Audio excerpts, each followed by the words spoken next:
सरोकार।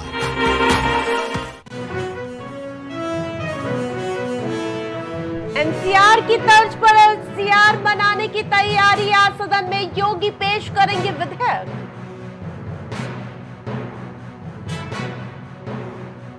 विकास दुबे एनकाउंटर की जांच रिपोर्ट, आज सदन में रखी जाएगी जांच रिपोर्ट। योगी सरकार ने गठित किया था आयोग। यूपी की राज्यपाल बनी रहेंगे आनंदीबेन पटेल, 29 जुलाई को खत्म हुआ था कार्यकाल। बीजेपी विधायक राजेश्वर सिंह ने सीएम योगी से की मुलाकात, सीएम से विकास कार्यों को लेकर चर्चा की। अखिलेश यादव का बड़ा बयान, ईडी सीबीआई का नाम लिए बिना बोले सत्ता में आए तो एजेंसियां बंद करेंगे।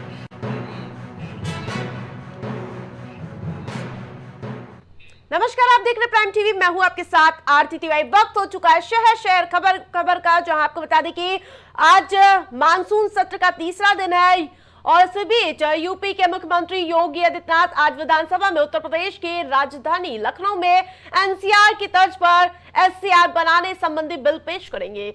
उत्तर प्रदेश की राजधानी लखनऊ और उसके पड़ोसी जिलों को एससीआर में शामिल किया गया है और योगी सरकार ने लखनऊ के बगल यानी कि उन्नाव, हरदोई, सीतापुर, रायबरेली और बाराबंकी के कई हिस्सों को मिलाकर एससीआर बनाने का फैसला लिया है। एससीआर बनने से यहां के लोगों को एनसीआर की तर्ज पर सुविधाएं मिलेंगी और इसके अलावा लखनऊ के पड़ोसी जिलों यानी कि हरदोई, सीतापुर, उन्नाव, रायबरेली और बाराबंकी के 27,826 वर्ग किलोमीटर एरिया को समेट कर उत्तर प्रदेश राज्य राजधानी एससीआर बनाया गया है, जिससे इन सभी जिलों में तेज विकास किया जा सकेगा और यहाँ के रहने वाले लोगों को एनसीआर की तर्ज पर सुविधाएं मुहैया कराई जाएंगी।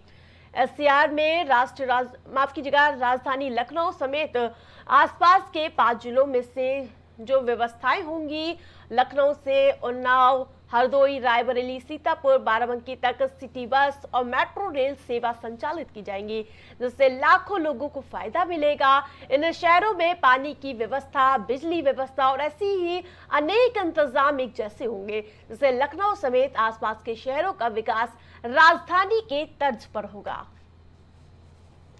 तो विकास के पथ पर एक और योगी सरकार की पहल है। तो वही आज ये विधेयक सदन में खुद मुख्यमंत्री योगी आदित्यनाथ पेश करेंगे। वही विकास का मंत्र लेकर योगी सरकार लगातार सरपट दौड़ती हुई नजर आ रही है और इस बीच एनसीआर की तर्ज पर एससीआर विधेयक आज सदन में पेश किया जाएगा। लक्ष्य एक ही है, तेज विकास करना। और आपको बता दें कि राजधानी लखनऊ के पड़ोसी जिले हरदोई, सीतापुर, उन्नाव, रायबरेली और बाराबंकी के 27,826 वर्ग किलोमीटर एरिया को समेट कर उत्तर प्रदेश राज्य राजधानी यानी कि एससीआर बनाया गया है।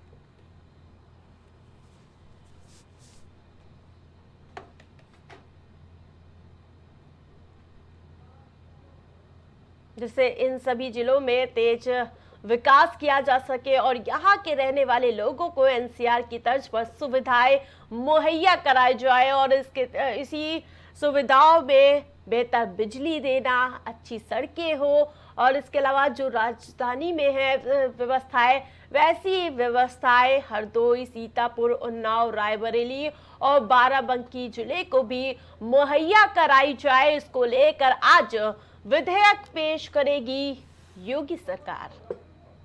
आज मानसून सत्र का तीसरा दिन है, वहीं आज विधेयक पेश करेंगे मुख्यमंत्री योगी आदित्यनाथ।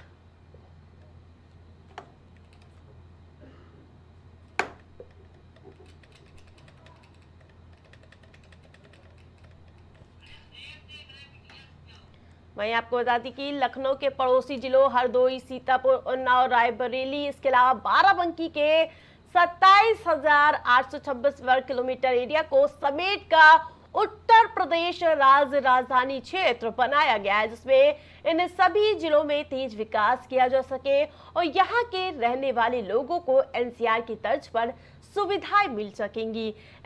एससीआर में राजधानी लखनऊ समेत आसपास के 5 जिलों में एक जैसी व्यवस्थाएं होंगी। लखनऊ से उन्नाव, हरदोई, रायबरेली, सीतापुर, बाराबंकी तक सिटी बस और इसके अलावा मेट्रो रेल सेवा संचालित की जाएंगी, जिसमें लाखों लोगों को फायदा होगा।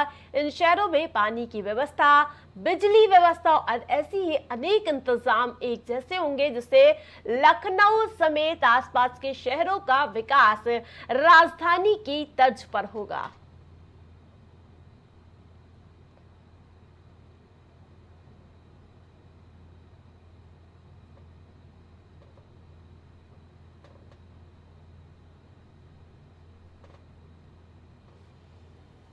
मानसून सत्र का आज तीसरा दिन है और आज कई अहम मुद्दों पर चर्चा की जाएगी और इस बीच आज विकास को धार देने के लिए एनसीआर की तर्ज पर एलसीआर लाया जाएगा। और ज्यादा अपडेट के साथ संवाददाता राजेश हमारे साथ लाइव जुड़ चुके हैं। राजेश, एनसीआर के तर्ज पर एससीआर विधेयक आज सदन के पटल पर खुद सूबे के मुख्यमंत्री पेश करेंगे, आखिरकार लक्ष्य क्या है?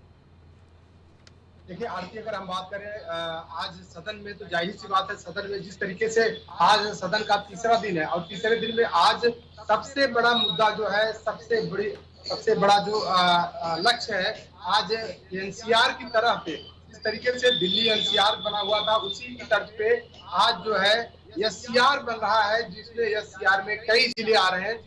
आपको बता दें कि बाराबंकी से लेकर हरदोई, उन्नाव, सीतापुर ऐसे कई जिले आ रहे हैं जो एससीआर की तर्ज पे पूरे लखनऊ के साथ में उनका विकास किया जाएगा। इस पर आज सबसे बड़ी पहल होने वाली है। इसी विधेयक को आज मानसून सत्र में आज पेश किया जाएगा योगी आदित्यनाथ आज। और एक चीज और आपको बता दें कि ये जो एससीआर बनाया जा रहा है, इसके अध्यक्ष योगी आदित्यनाथ को बनाया गया है। जी, 6 ऐसे जिले हैं जिनको एससीआर में शामिल किया जा रहा है, वो कौन ऐसे जिले हैं? और इसके अलावा विकास को धार देने के लिए लगातार योगी सरकार प्रतिबद्ध नजर आ रही है, कौन ऐसे वो जिले हैं? देखिए, अगर जिलों की बात करें तो लखनऊ के साथ साथ में बाराबंकी हुआ, हरदोई, उन्नाव, कानपुर, तो जाहिर सी बात है कि इन सारे जिलों को एससीआर में लाया गया है और एससीआर में लाकर जाहिर सी बात है कि जिस तरीके से इंफ्रास्ट्रक्चर पर योगी आदित्यनाथ हमेशा लगातार अलर्ट नजर आ रही है, तो योगी आदित्यनाथ ये बात फिर से एससीआर में इन जिलों को लाने के साथ साथ में बिल्कुल विकास की जो गति है उसको धार देने के लिए योगी आदित्यनाथ कटिबद्ध है और उसके लिए हमेशा अलर्ट नजर आ रही है योगी सरकार। और आपको बता दें कि आज विधानसभा का जो मानसून सत्र का तीसरा दिन है, तीसरे दिन में सबसे बड़ा विधेयक एससीआर का है जो आज पेश किया जाएगा और एससीआर के अंतर्गत इन जिलों को विकसित किया जाएगा। जाहिर सी बात है लखनऊ के तर्ज पर इन सारे जिलों को विकसित किया जाएगा और लखनऊ के आसपास में जितने जिले हैं इन सबको एससीआर में लाकर इनको सबको राजेश, पानी की व्यवस्था हो, बिजली की व्यवस्था हो, ऐसे अनेक इंतजाम है जो एससीआर के तर्ज पर बेहतर मिलेंगे और ऐसी कैसी व्यवस्थाएं होंगी जिससे विकास सरपट दौड़ेगा? देखिए, मैंने आपको बता दिया कि इंफ्रास्ट्रक्चर सबसे बड़ी बात है कि इन सब जिलों में जो इंफ्रास्ट्रक्चर है, सबसे बड़ी बात यह है कि इंफ्रास्ट्रक्चर पर सबसे बड़ा ध्यान योगी आदित्यनाथ देंगे। और जाहिर सी बात है जिस तरीके से एससीआर बनाया जा रहा है, इनमें चाहे पानी की व्यवस्था हो, चाहे बिजली की व्यवस्था हो, चाहे अगर बात करें मेट्रो की व्यवस्था, तो जाहिर सी बात है कि मेट्रो की व्यवस्था के साथ साथ में हॉस्पिटल्स और स्कूल्स, ऐसे तमाम अगर देखा जाए तो विकास के लिए ऐसे तमाम मुद्दे हैं जिनको एससीआर में लाया गया है और एससीआर में लाकर उनको विकास की गति देने का काम योगी आदित्यनाथ करेंगे। बिल्कुल राजेश, तमाम अपडेट के लिए आपका बहुत बहुत धन्यवाद। तो वही मानसून सत्र का आज तीसरा दिन है और आज एनसीआर की तर्ज पर एससीआर का विधेयक सदन में पेश किया जाएगा।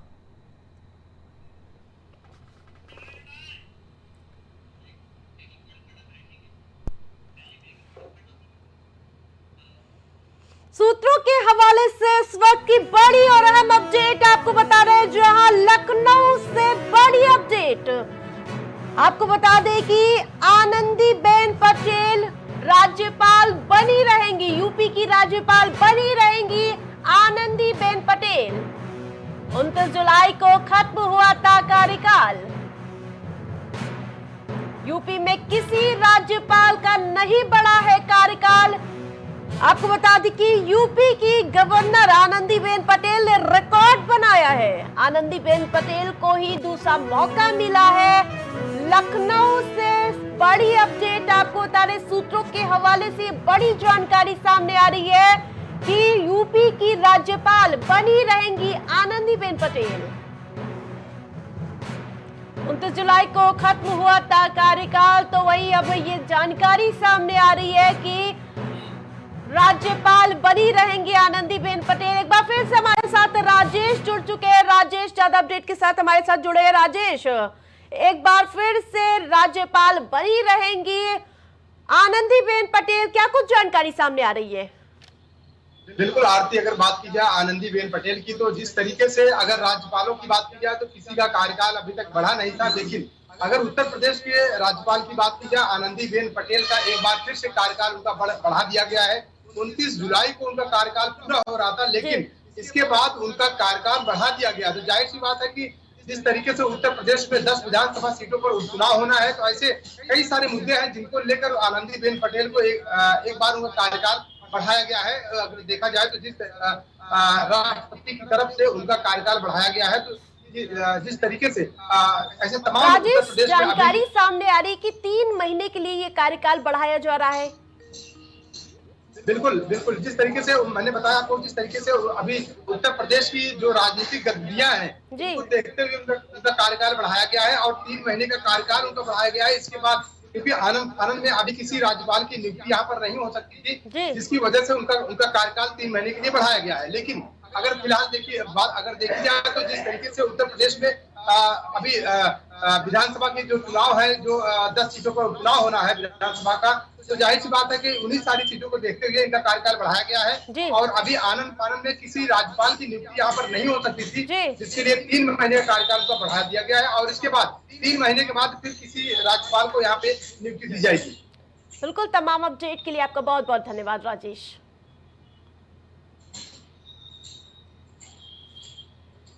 वही आपको बता दें कि राज्यपाल आनंदीबेन पटेल का कार्यकाल बढ़ा दिया गया है। सूत्रों के हवाले से बड़ी जानकारी सामने आ रही है।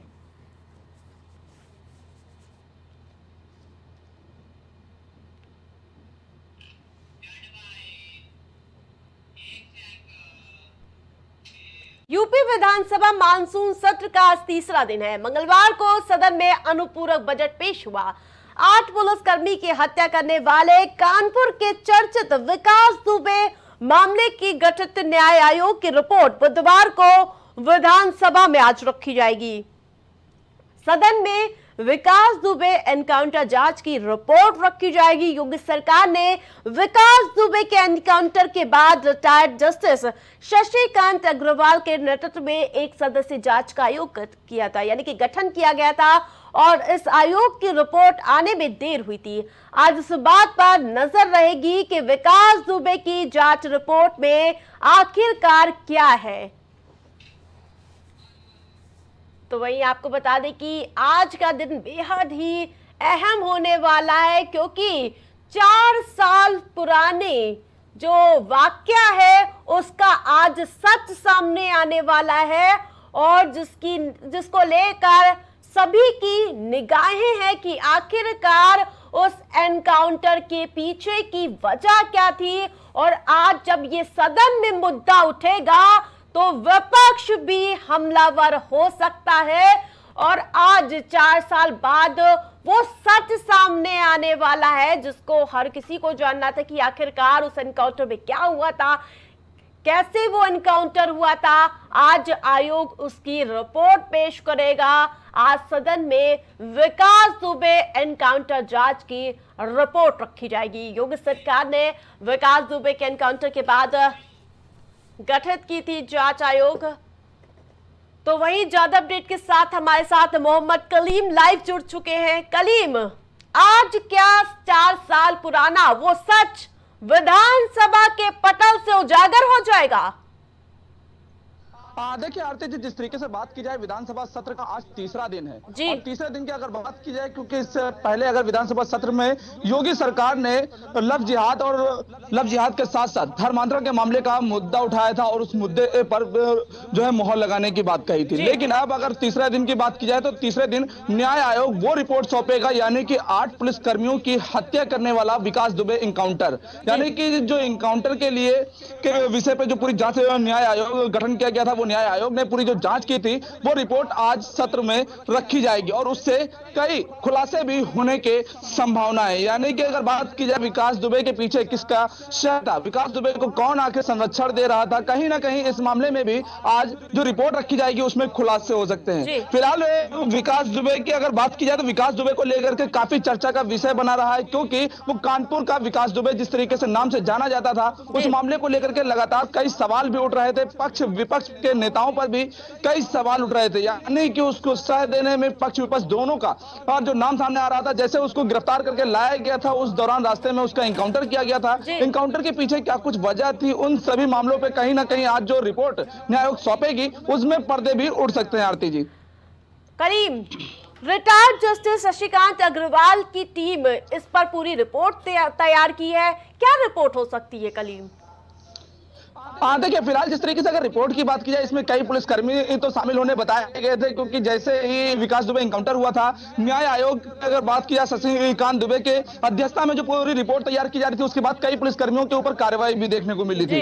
कहने की बात की जाए, जिस तरीके से 8 पुलिसकर्मी एकाएक कानपुर पहुंचे थे और कानपुर पहुंचने के बाद जो मुखबरी की गई थी, मुखबरी के दौरान जिस तरीके से घेर करके 8 पुलिसकर्मियों को मौत की नींद सुलाई गई थी, उन सभी मामलों को लेकर के ये कई पर्दे छिपे हुए थे। लेकिन लापरवाहियों की अगर बात की जाए तो लापरवाहियों में कई लोगों के ऊपर कार्रवाई देखी गई थी, लेकिन इसके पीछे शह किसकी थी, किसकी शरण थी, इसका खुलासा आज तक नहीं हो पाया था। यह जरूर कहा जा रहा था जब उसको गिरफ्तार किया गया था, गिरफ्तार करने के बाद जब यूपी लाया जा रहा था, तब ये दावे किए जा रहे थे कि इसके पीछे कई खुलासे भी होंगे। आखिर वो यूपी से बाहर कैसे गया, उसको शह किसने दी थी, किसने चोरी छिपे उसको बाहर निकाला था। विपक्ष लगातार सवाल उठाता हुआ नजर आ रहा था।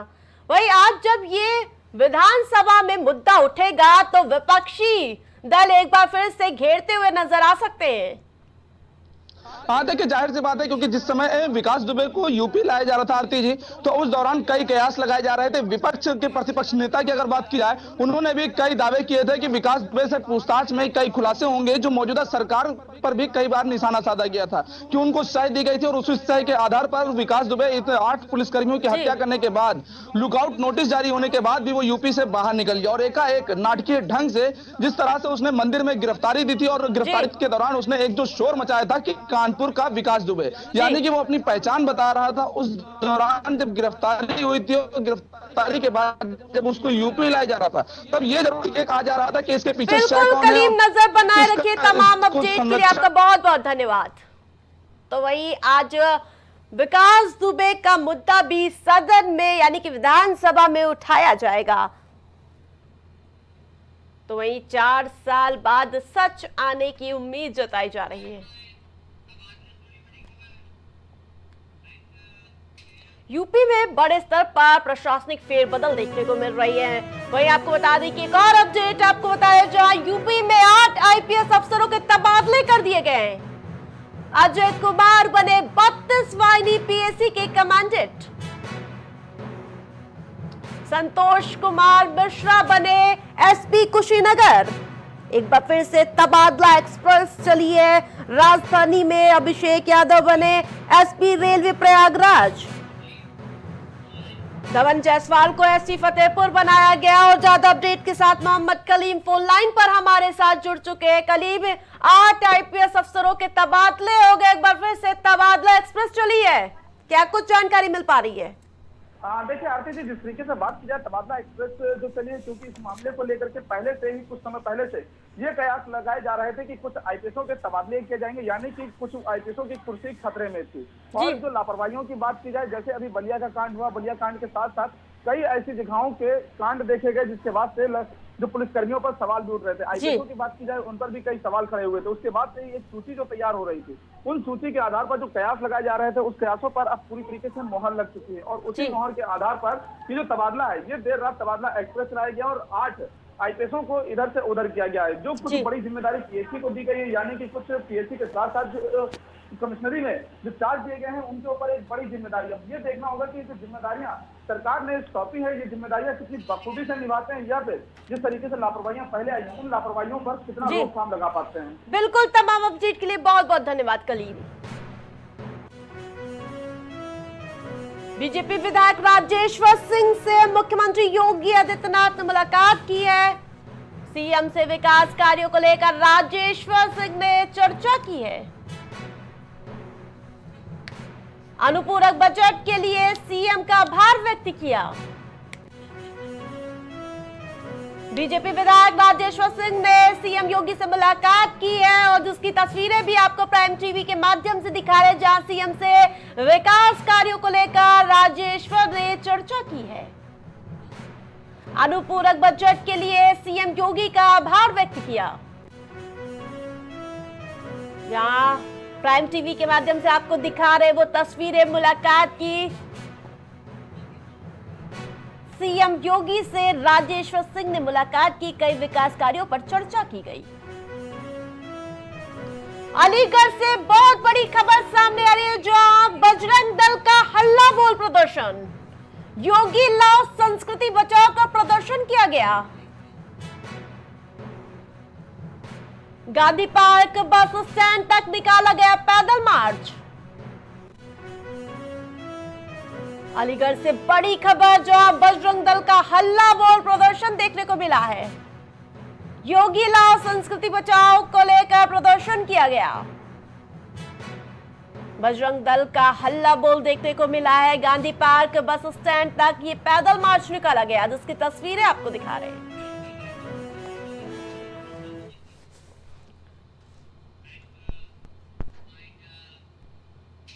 शहर खबर में फिलहाल इतना ही। देखते रहिए प्राइम टीवी।